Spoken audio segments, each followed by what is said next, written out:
Today on CTV News at 5, major backlash. Why nearly everyone from the CBC to political parties are dropping a professor and political strategist, Tom Flanagan. And use of force will tell you how many times Lethbridge police used force during an arrest this year. Plus, welcome to Alberta, a company from China in Lethbridge for the first time ever doing business at AgFest.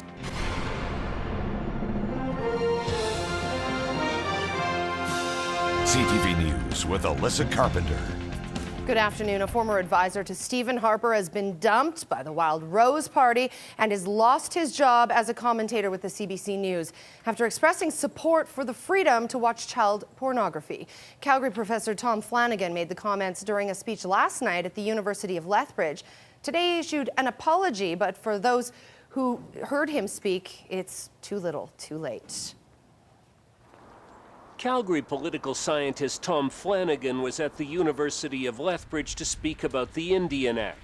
But it was his response to a question about child pornography that's generating all the controversy, a comment that's been posted on YouTube. I certainly have no sympathy for child molesters, but I do have some grave doubts about putting people in jail because of their taste in pictures. That's disgusting. Flanagan told the audience he doesn't look at these pictures, and the former advisor to Stephen Harper made it clear that his position differs from that of the Conservative government. It is a real issue of First Liberty, to what extent we put people in jail for doing something in which they do not harm another person. They don't.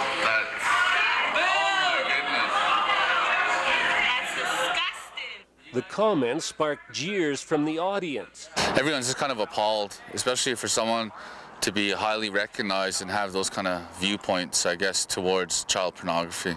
Levi Little Mustache is the person who asked the question. He says it was in reference to residential schools, the suffering, rape, and abuse of First Nations children. The whole room kind of pretty much like just gasped all at once, and right after that, there's about 5 non-natives that just walked out of the room right after he stated that.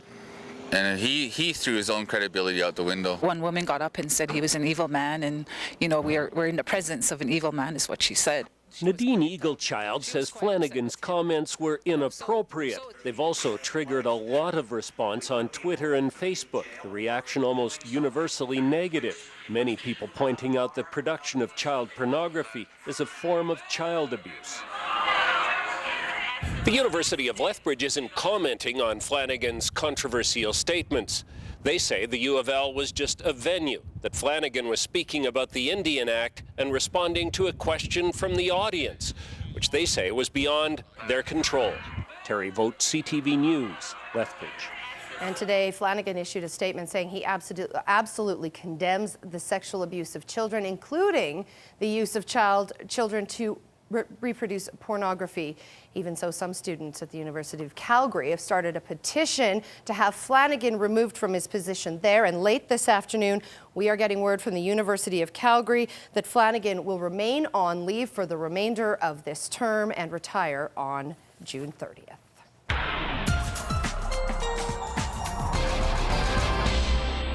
And Dory is standing by in the Weather Center. Wow, Dory, double-digit highs this weekend, and then into the minuses we go.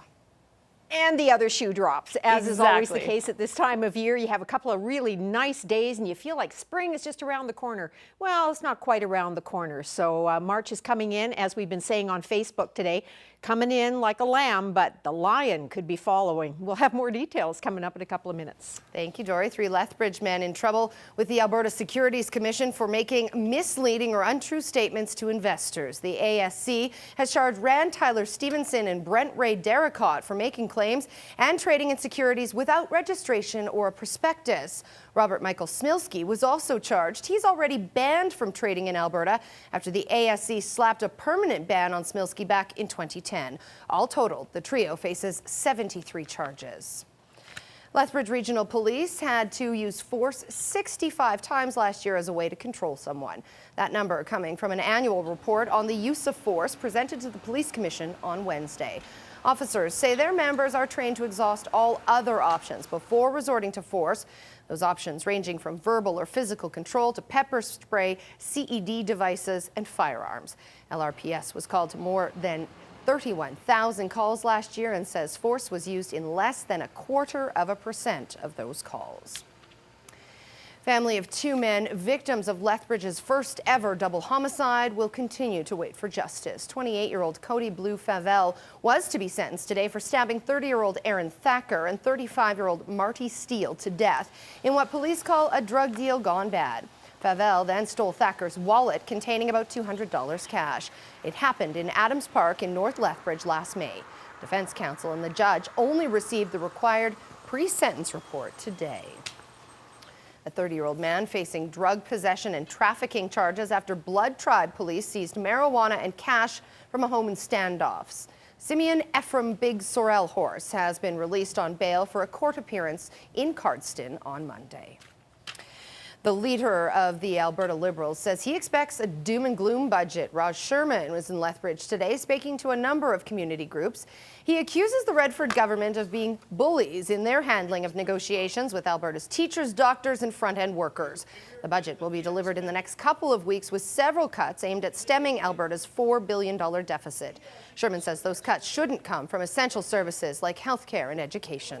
But the government has used bullying tactics with respect to our teachers and our nurses and our doctors. This isn't the time to be fighting with those frontline staff who are delivering such important essential services. This is the time to support those staff, show them respect, and say, listen, we're going to get you some help. The only cuts made official so far include a wage freeze for government managers beginning April 1st. Sherman will speak tonight at the LSCO starting at 7 o'clock.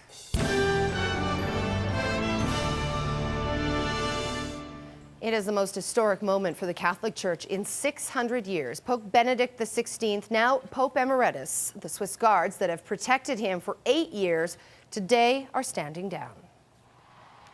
After 8 years as Pope, a modest, simple wave, and it was over. From his summer retreat, Benedict XVI closed the door on his papacy. He had said goodbye to his closest advisors at the Vatican, another almost happy wave before boarding his helicopter, and then a lap in the air around the Vatican and a beautiful blue-skied Rome. Every step he made today recorded live by dozens of cameras. None of this has ever been seen before in the history of the Catholic Church. We're going to be living through right now an incredible historic moment. One of those moments, a pope meeting his successor. Nobody, not even Benedict, knows which cardinal that will be, but he pledged him unconditional obedience, and he sent a clear message to the men known as the Church's princes, who will soon choose the next pope. The College of Cardinals should act like an orchestra, he says, in harmony and agreement. The cardinals might look for a good administrator, a contrast to Benedict, known as a professorial pope. He's written 3 books during his papacy and is considered a leading theologian. But despite his long, distinguished career, many believe he saved his most powerful lesson for his final act. Benedict's been a fantastic teaching pope, and he's been teaching more in the last 2 weeks probably than in the entire pontificate, and that's saying a lot. The Premier isn't slowing down her quest to convince the U.S. government to support the Keystone XL pipeline. Alison Redford met with Saskatchewan's Premier Brad Wall yesterday to discuss how to approach the states on this issue. Redford just returned from Washington, while Wall is heading there next week. They agree it's important to emphasize Canada's record on the environment. From our perspective, it's important right now, and I've said this to the Prime Minister, that we seriously have a conversation with the United States about the fact that we are one of the only jurisdictions, and I think we were the first in North America to introduce a price on carbon. I think Premier Redford is absolutely on the right track in terms of what our message needs to be in the U.S. on the issue.